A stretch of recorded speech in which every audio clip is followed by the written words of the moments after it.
Bueno, DTV Entrevistas, buenas noches, es el formato ideal para este día, para este horario y en este canal donde ustedes saben, los protagonistas son los diputados, pero en esta oportunidad y en este programa, no solo en lo político, sino vamos a lo personal. Nicolás Descaño está aquí conmigo. ¿Qué tal, Nicolás? ¿Qué tal? ¿Cómo estás, Eduardo? Muy buenas noches. Nunca charlamos así, fuera de lo político, ¿no? No, hemos tenido las entrevistas en Diputados TV siempre por los temas que van surgiendo de actualidad. Pero... Y está muy bien porque es conocerlos desde otro lugar. Yo leí un poco parte de tu historia joven, porque sos una persona muy joven, y hay un denominador común que es el trabajo. Trabajé desde chico y sigo trabajando, Nico. Sí, bueno, nosotros, viste, en mi caso, yo vengo de una familia de trabajadores. Mi viejo, trabajador gráfico, mi mamá era empleada de comercio muchísimos años. Y bueno, de chico trabajé en distintos empleos precarios, digamos, ¿no? O sea, muchos jóvenes. ¿Chico qué edad? Cuando uno dice no, chico... después de terminar la secundaria, ¿no?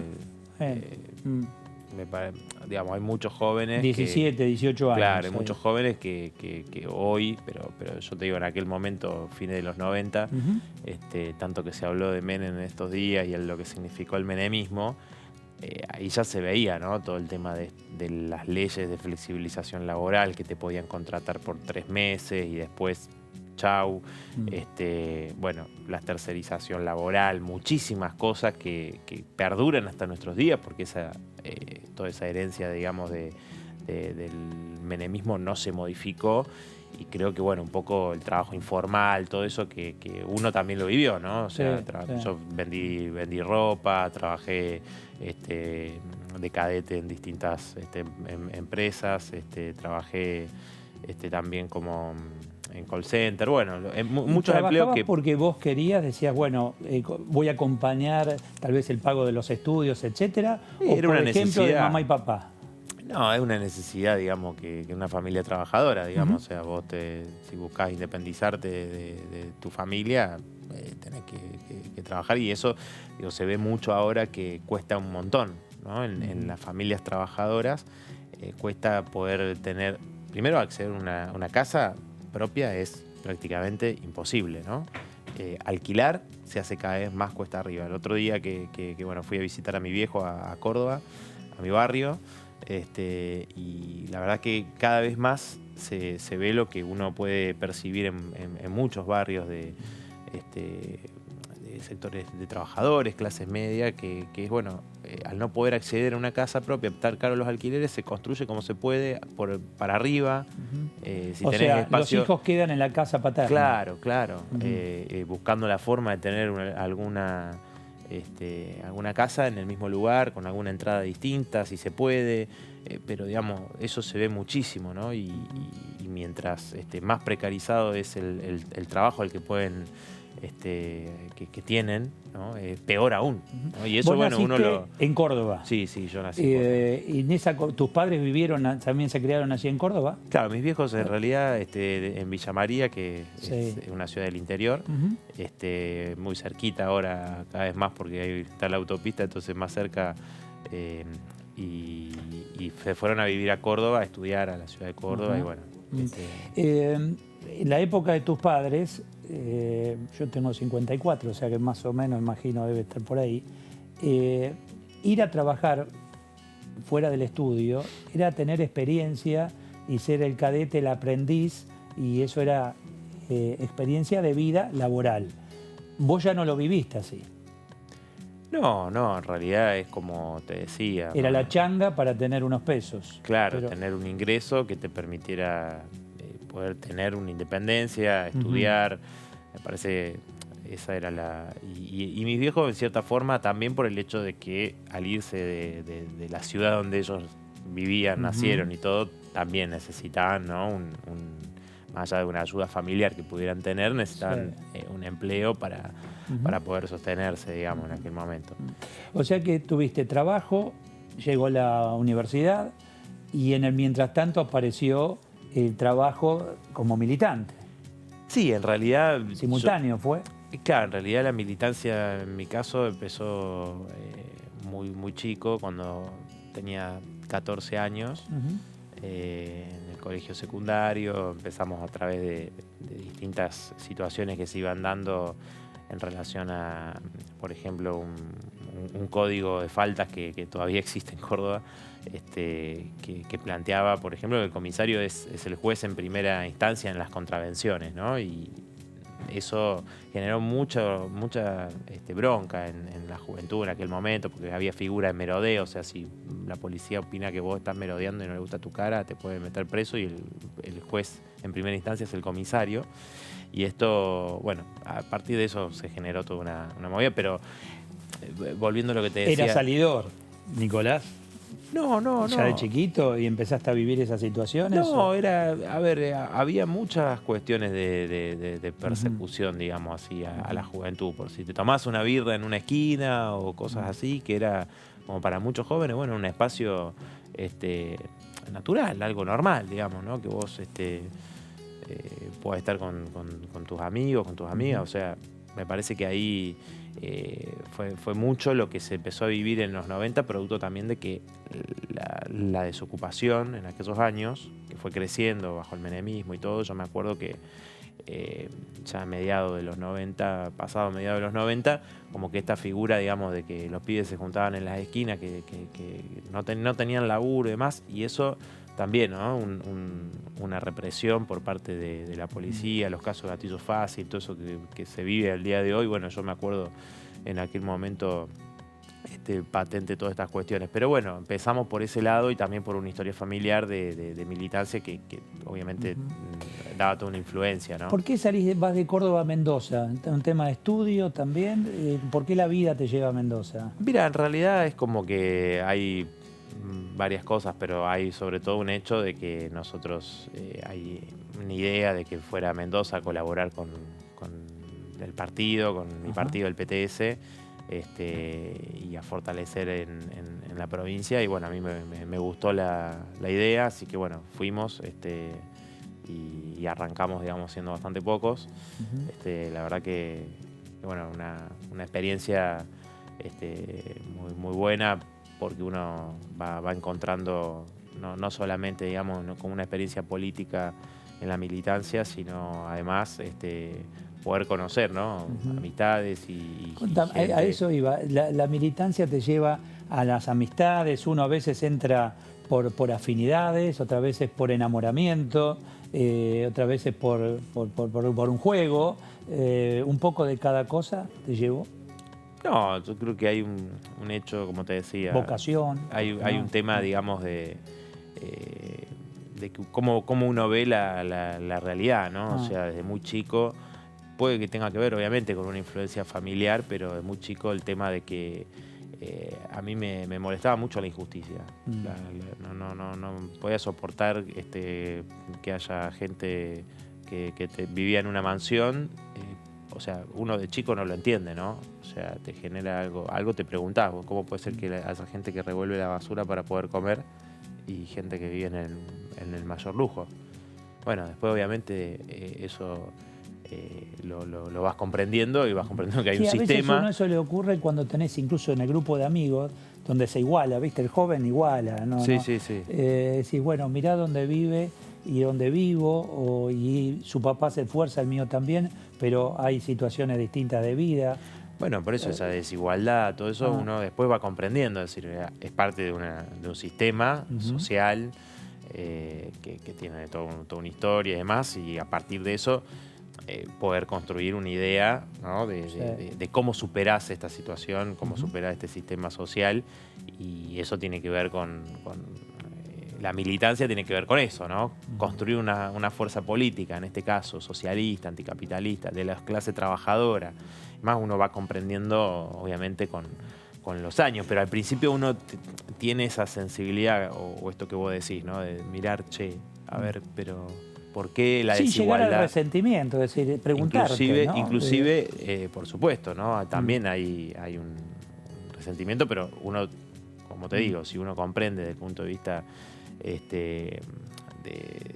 el marxismo es una ciencia, ¿no? Y en eso uno accede al marxismo como ciencia, comprender que la historia de la lucha de clases, por qué las clases sociales, cuándo surgen. Lo siguiente, Nicolás. Sí. Yo de chico, colegio primario, Mar del Plata, vivíamos a cuadras de una villa miseria, le decíamos así de chico, una villa miseria, donde ahí vivía gente que en algún momento en verano llegaba del interior, de provincia, a hacer la temporada y se quedaban a vivir.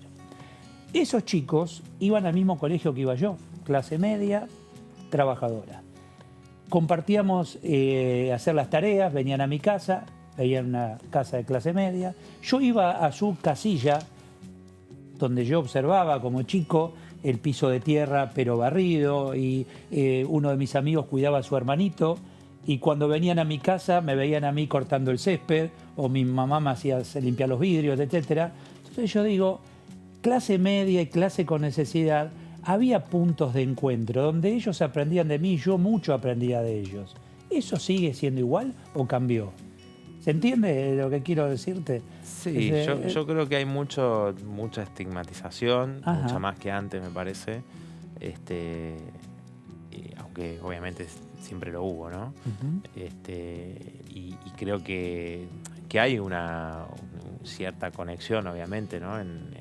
No solo por los colegios, las escuelas, sino en ciertas necesidades o más que necesidades, enemigos comunes, por decírtelo de algún modo, ¿no? De aquellos sectores, fíjate lo que pasó en Guernica, ¿no? Que fue el símbolo de todo un fenómeno de tomas de tierras de gente que no tiene dónde vivir directamente, ¿no? O que vive hacinada en otros lugares con familiares, vecinos y demás, y dice, bueno, quiero un terreno para poder construir una casa, no quiero que me regalen nada, sino poder tener un lugar donde de a poco ir teniendo algo. Bueno, fíjate lo que pasa con la familia de los créditos UBA, ¿no?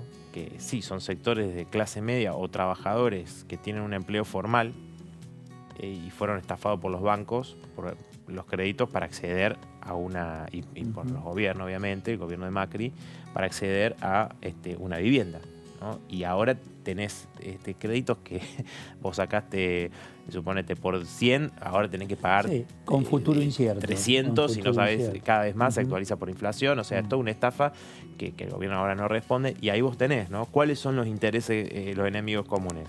Los gobiernos, los grandes grupos inmobiliarios, porque los bancos, fíjate, lo de Guernica es un lugar donde van a construir countries y van a construir canchas de golf, o sea, no en función de la necesidad de la mayoría, sino de la rentabilidad que le da, en este caso, a una...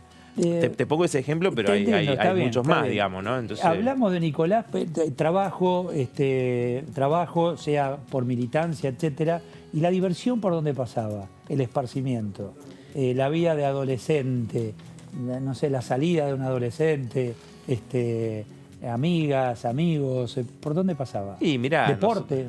Sí, sí, a mí me gustaba jugar al fútbol, nada profesionalmente, nunca jugué ni nada, sino en el barrio, o te juntabas con otros de otro lugar. ¿En Villa María? No, en Córdoba. Yo nací en Córdoba, y me crié en Córdoba capital. Después, obviamente, había las fiestas que se hacían de la secundaria. Y ahí estaba íbamos a bailar a distintos lugares. Sí, después ya más que eso, es mucho de juntarse, ¿no? con amistades y poder compartir música, etcétera. Me parece como que eso... ¿Qué música los recitales en esa época? ¿Qué recitales? ¿Qué bandas? No, yo me gustaban Divididos, Las Pelotas, Los Redondos. También he escuchado música de banda heavy, punk, en aquel momento. Me acuerdo, digamos, algunos recitales de bandas, digamos, de la ciudad. ¿El peinado de ellos? No llegaste a... No. Como te digo, o sea, no era la música que yo más seguía, pero también teníamos una afinidad y una amistad con gente que íbamos a distintos escenarios, digamos, porque había también bandas que eran propias, ¿no? Ya sea de rock o universitarias, a veces, claro, de sí, gente sí. conocida que va, y el folclore también. Fíjate que en Córdoba hay mucho, mucha gente que va a estudiar de las provincias del norte.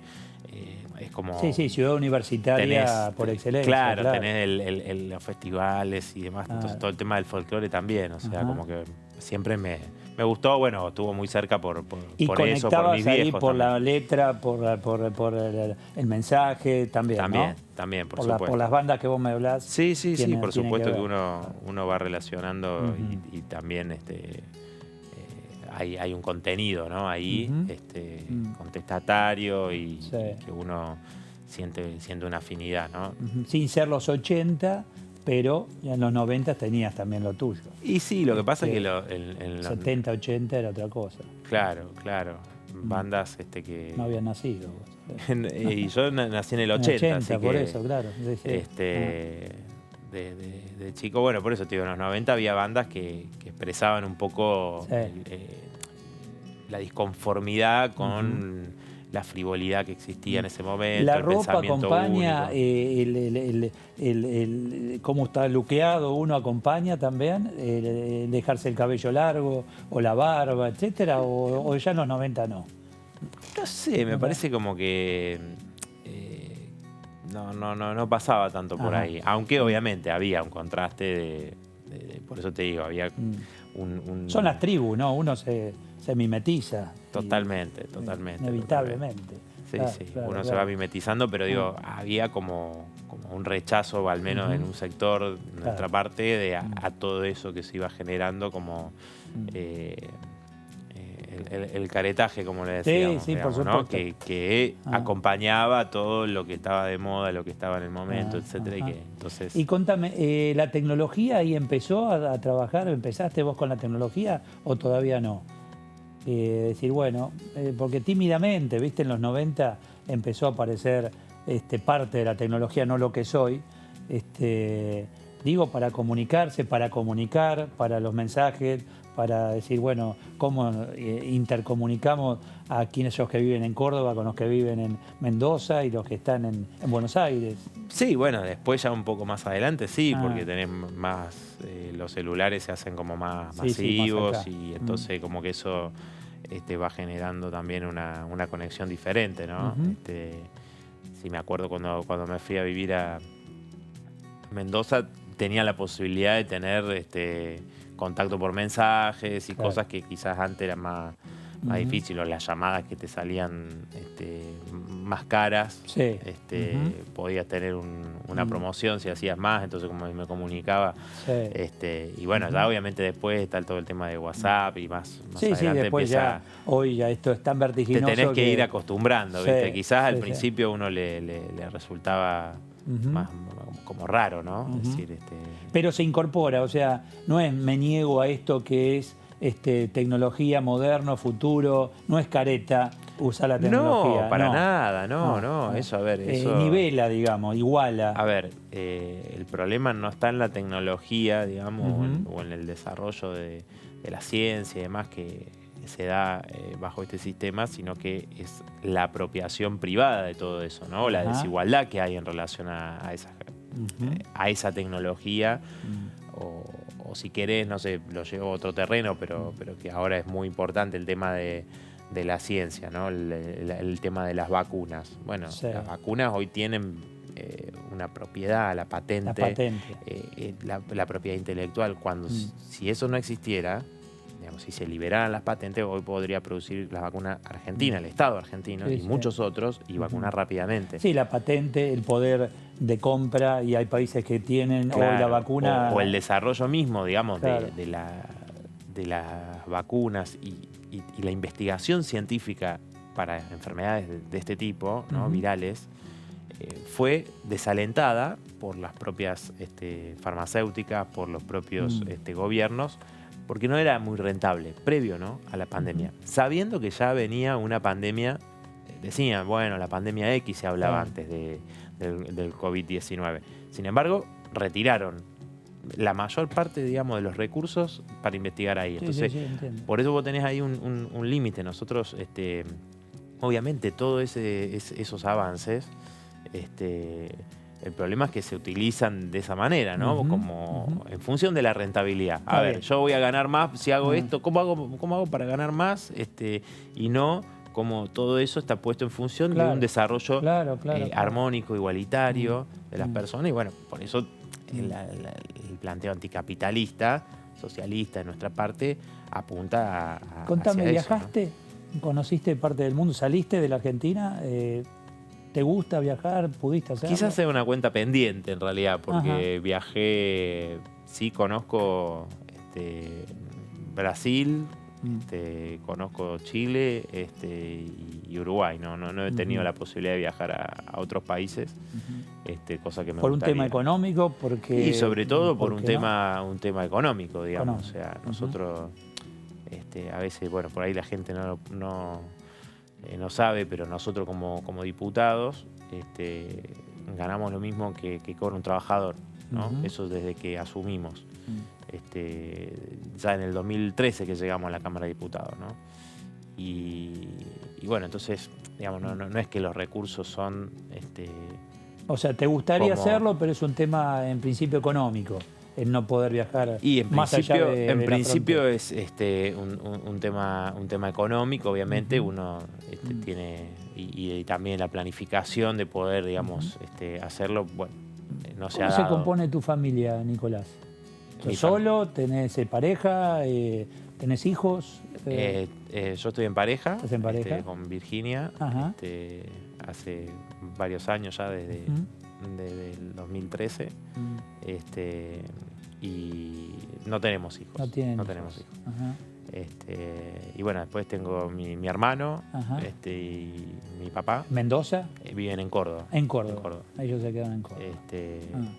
Así... Claro, ahí es cuando vos volvés y ves el barrio y ves que no hay mucho progreso, que por lo menos se hace más difícil. Claro, hay como eso que te decía, ¿no? La construcción para arriba y vos vas conociendo y sabes que hay esto, que muchos volvieron a su casa y hicieron algo en ese terreno, porque no lo pueden encontrar ni alquilando, ni tampoco con una vivienda propia. ¿Qué dice la familia, hablando de papás, si querés, los padres, hermanos, en relación a quien casi llega a ser presidente porque fuiste candidato? Y yo interpreto, el cura quiere ser papa. Es difícil que el cura no quiera ser papa, pero bueno, ¿qué dice la familia? ¿Acompañó? ¿Acompaña? ¿Lo ven de lejos? No. Acompañan, digamos. O sea, como te comentaba antes, o sea, hay una historia también de mi familia militante y todo, que siempre hubo un apoyo en ese sentido, y compartir ideas, digamos, ¿no? Comparten ideas. Porque a veces, viste, hay familias que les gusta la política, pero uno en el norte, otro en el sur. Hay algún punto en común, pero las mesas familiares son complejas. No, sí, conozco situaciones, amistades que es más complejo, digamos. Pero en mi caso compartimos ideas y eso es realmente placentero, ¿no? Claro. Y bueno, por ahí, qué sé yo, digamos, esto ahora se ha hecho más difícil para las personas, los adultos mayores. Mi viejo tiene 73 años y es duro el tema de verse poco, porque además de tener la distancia en el medio, tema pandemia, y tenés la pandemia también, entonces bueno. Y contame, ¿cómo ves al joven? Nos quedan pocos minutitos, se hace muy corto el programa, ¿viste? Al joven de hoy, ¿cómo lo ves en relación a ese joven que fue allí en Córdoba, Mendoza, y a los de hoy? ¿Ves que están más involucrados en los temas que importan? ¿Los ves más en otra frecuencia? Mira, yo creo que hay una preocupación muy importante con el tema medioambiental, ¿no? Que esto me retrotrae cuando iba al colegio y con un compañero teníamos también la preocupación de la ecología, ¿no? Bueno, por ahí con muy poco conocimiento, ¿no? En aquel momento. Yo creo que hoy eso cambió mucho. Creo que hay mucha más conciencia de parte de los jóvenes en lo que tiene que ver con el calentamiento global, bueno, en Argentina todo lo que es el extractivismo. De hecho, a nivel internacional hay un 67% de los jóvenes que considera que se siente afectado por los problemas medioambientales. Eso antes no existía, yo creo que hay... Antes era, ¿qué le vamos a dejar a nuestros hijos? Claro. Hoy ya lo ven hoy el tema, trabajar ya. Bueno, exacto. Y después también vos ves lo que sucede en Estados Unidos con un fenómeno entre la juventud, que más del 50% que considera el socialismo un sistema superior al capitalismo. ¿Por qué? O de dónde viene esta situación.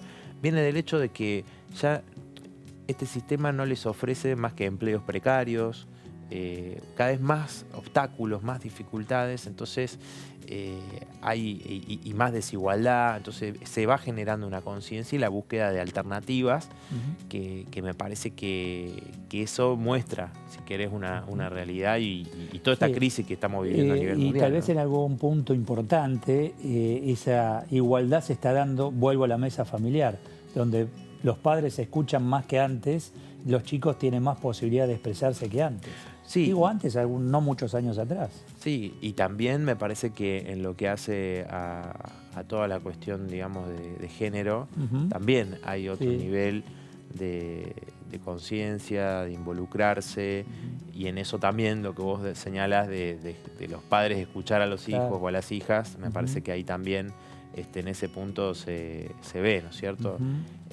Y eso tiene que ver con todo un movimiento de lucha, que no es solo en Argentina, sino a nivel internacional, y que es más necesario que nunca cuando ves esta situación brutal de los femicidios. A pesar de ser más escuchados y donde incluso en ámbitos políticos y mediáticos, etcétera, se le da más importancia, a pesar de todo, la calle sigue siendo necesaria, el manifestarse en la calle. Es fundamental porque...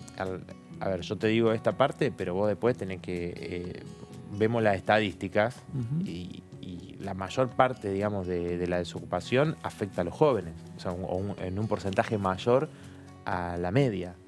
El trabajo precario también, o el subempleo, ¿no? Que es, vos tenés, hoy haces una changa allá y después tenés que hacer otra, o tenés que tener varios empleos, o sea, el pluriempleo también, porque tenés que estar en varios trabajos para juntar algo que se acerque a un sueldo. ¿Eso es en Argentina o el mundo? No, eso es a nivel mundial. A nivel mundial. Eso es a nivel mundial. Es difícil proyectarse así.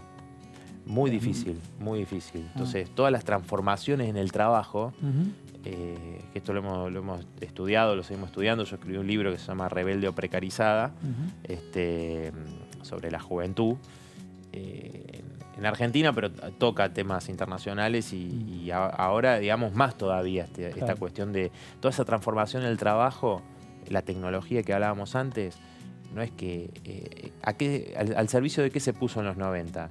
De explotar mejor a la fuerza de trabajo, organizar de manera tal la producción de poder explotar más al trabajador. Entonces sí, se suprimieron empleos, ¿no? Por un lado, pero por otro lado sacaron más, porque te sacaron minuto de baño, segundo de acá, segundo de acá.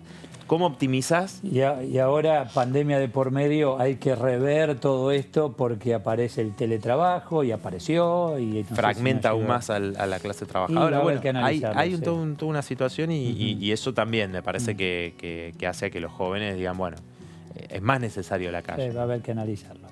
Gracias, Nicolás. No, gracias a vos, Eduardo. Muchas gracias a ustedes. Muchísimas gracias. Nicolás del Caño, frente de izquierda, pero vimos otro frente de Nicolás. Que tenga buenas noches. Gracias.